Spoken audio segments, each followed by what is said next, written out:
Parte 11 do livro Jesus, Nosso Amor Eucarístico. Estarei convosco até a consumação dos séculos. Mateus 28, 20. Jesus comigo.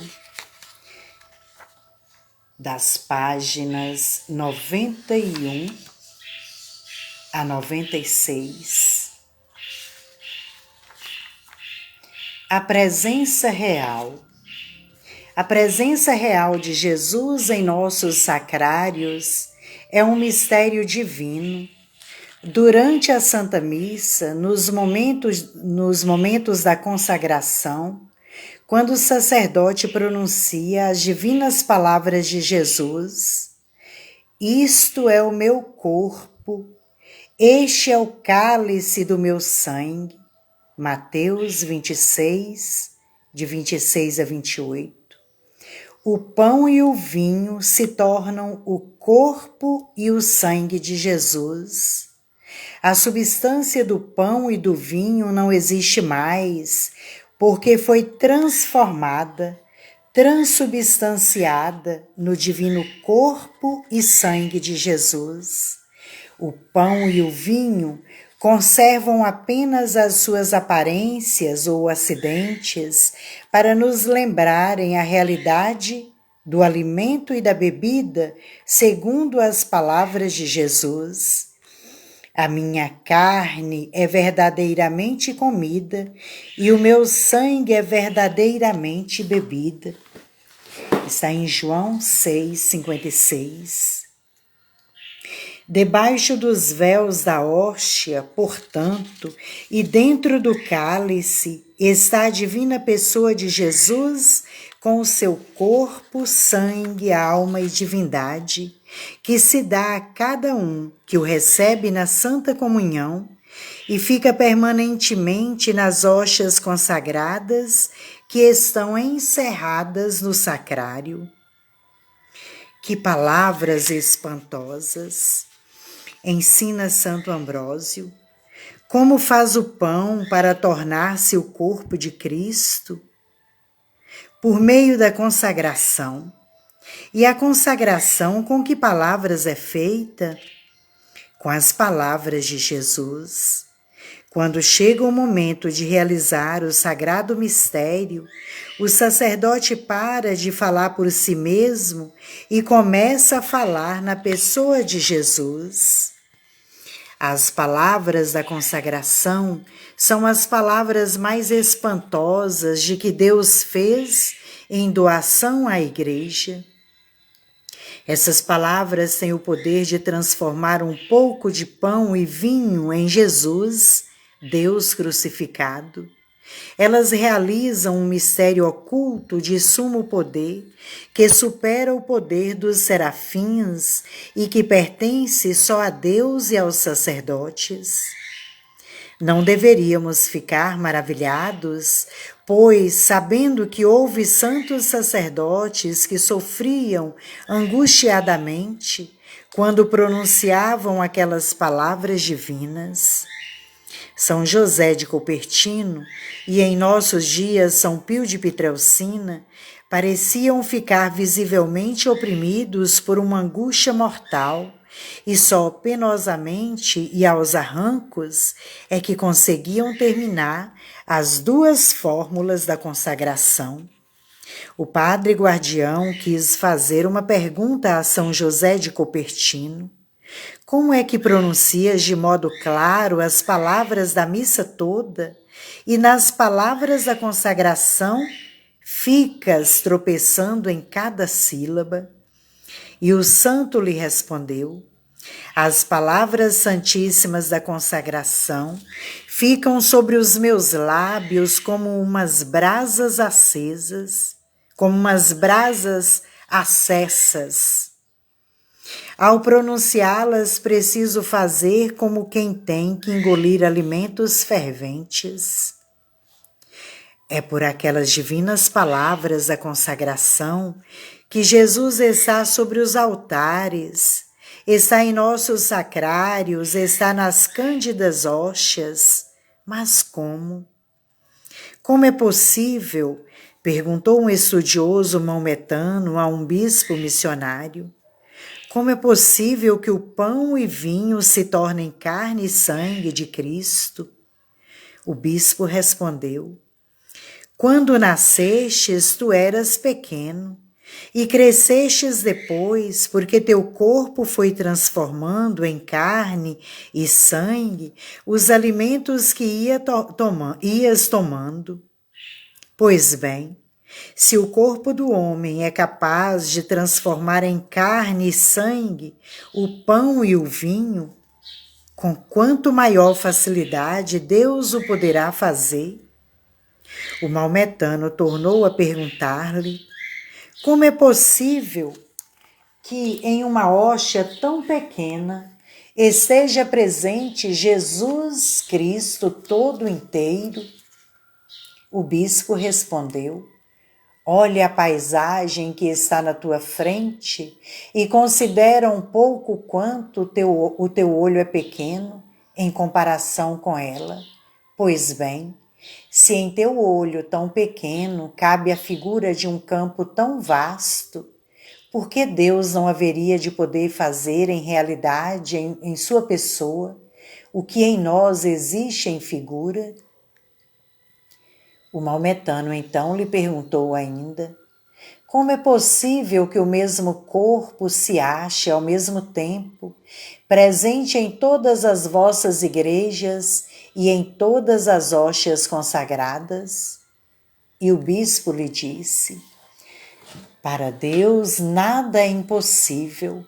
Esta resposta já poderia bastar, mas a própria natureza se encarrega de dar uma resposta a esta tua pergunta.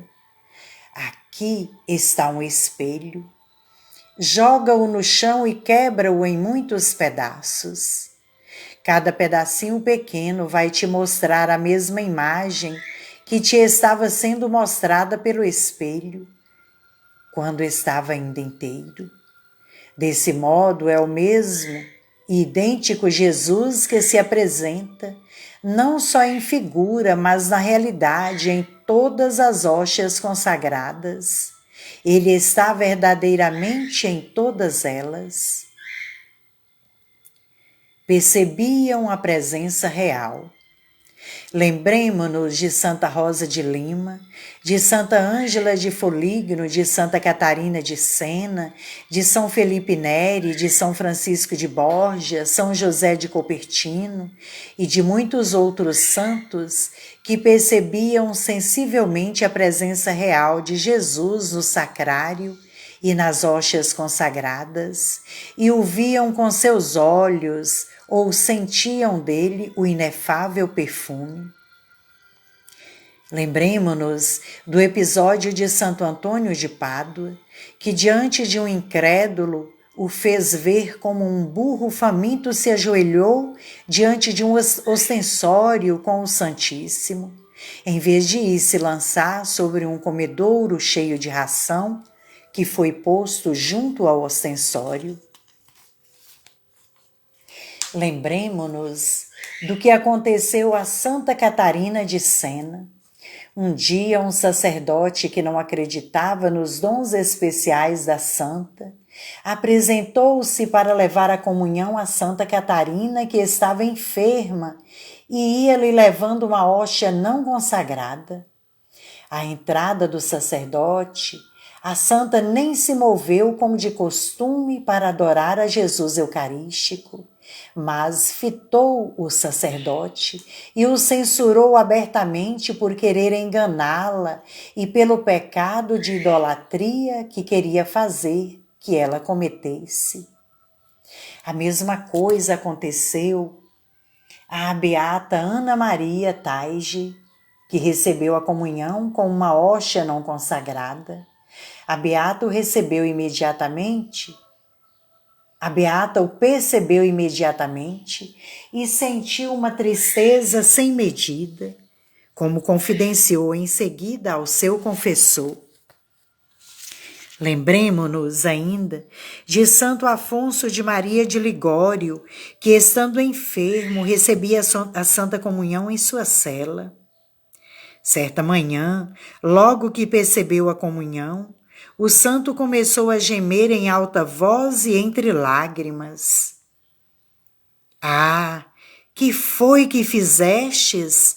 Trouxestes-me uma hóstia sem Jesus, uma hóstia não consagrada?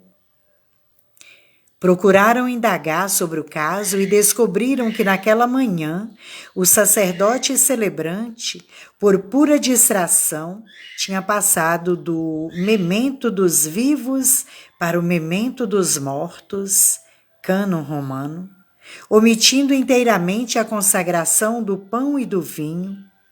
O santo percebeu a ausência de Jesus naquela hóstia não consagrada.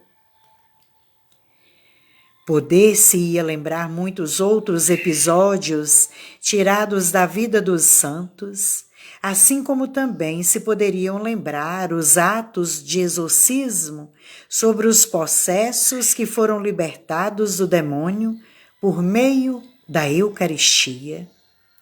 Poder-se-ia fazer a lista daquelas grandes manifestações de fé e amor que são os congressos eucarísticos e dos célebres santuários eucarísticos, como Turim, Lanciano, Sena, Orvieto, São Pedro, em Patierno, que ainda hoje conservam os testemunhos vivos de episódios que deram o que pensar e o que falar, acontecidos para confirmar a verdade da presença real.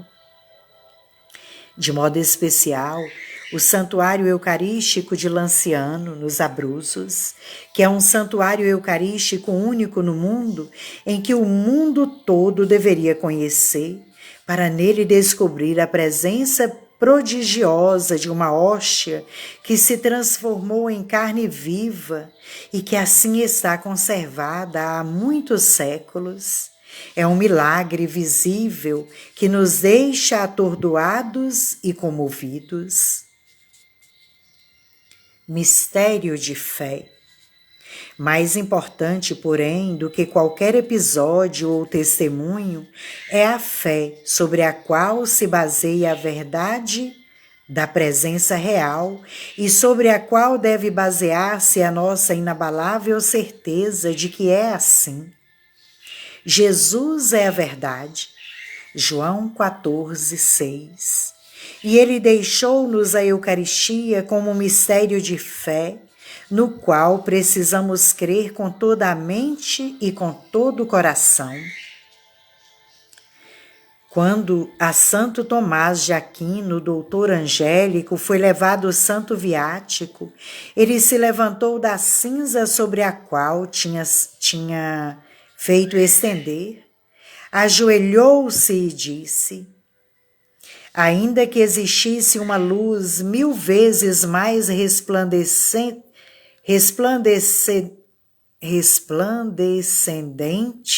do que a da fé, eu não acreditaria com maior certeza que este que estou para receber é o Filho de Deus eterno. Mistério de fé. Com essas palavras, o São Paulo VI quis intitular sua encíclica eucarística, justamente porque as realidades divinas não têm fonte de verdade e de certeza mais profunda do que a fé, virtude teologal.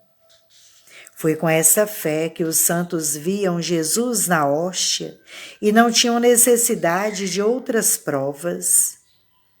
O Papa Gregório XV chegou a dizer que Santa Teresa de Jesus, por ele canonizada, via tão distintamente com os olhos do Espírito a nosso Senhor Jesus Cristo presente na hóstia santa, que até afirmava não ter de modo algum inveja dos bem-aventurados que já contemplam no céu o Senhor face a face. E São Domingos Sávio escreveu um dia no caderno do seu diário: para sermos felizes, nada nos falta neste mundo. Só me falta ir ver no céu a Jesus, a quem agora com os olhos da fé eu contemplo e adoro sobre o altar. É com essa fé que devemos aproximar-nos da Eucaristia, devemos estar em sua presença, devemos amar e fazer que seja amado, Jesus Eucarístico. Amém. Busque depois a parte 12. Tenhamos todos a paz de Jesus e o amor da Puríssima Virgem Maria. Glória ao Pai, ao Filho e ao Espírito Santo, como era no princípio, agora e sempre. Amém.